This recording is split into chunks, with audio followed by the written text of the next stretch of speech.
İstidraj gaydan alingan nese şu sözünü korniyesi mastar daraca şu harflardan cihile tadric deb aytılır ki hali asta algasamay.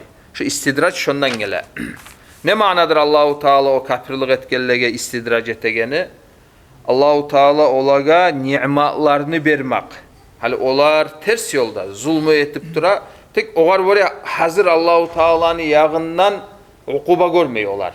Adamlarını öldüre, zulmü ete, olay ozlige Allahu Teala erkinlik berip dura. İyi olar hali adamga bir kıyırlık gelgende biraz yaşı etip duragan işime böyledir de bir estapmaga bola. O kıyırlık gelmeygenge böyle daim nimet üstüne daim nimet gele turup o ayık bolmuyor. Ona şoğar ayta istidraj değil.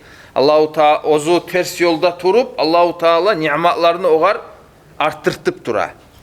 O da şu hantavlukta turadağı buna şoğar veliyadu billah istidraj deb ayta. Ama Allahu Teala birovunu suyamsa şu halga salmayımsa hal hatta ters yolga geçse o adam günahlar etip zulmü etip hazır bir başka yandan Allahu Teala onu toktata.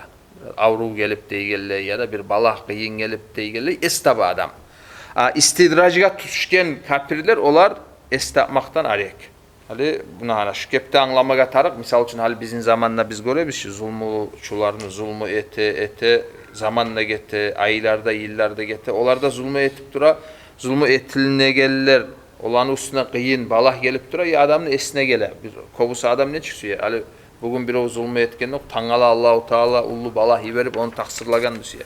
O Allahu Teala'nın sunnası kovusu aldı ayrık da kapirlege zulmçuluğa bakkan yakta olay olmay.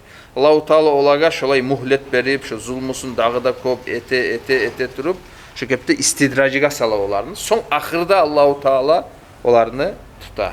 Son tutkan son Allahu Teala iyi vermeyin.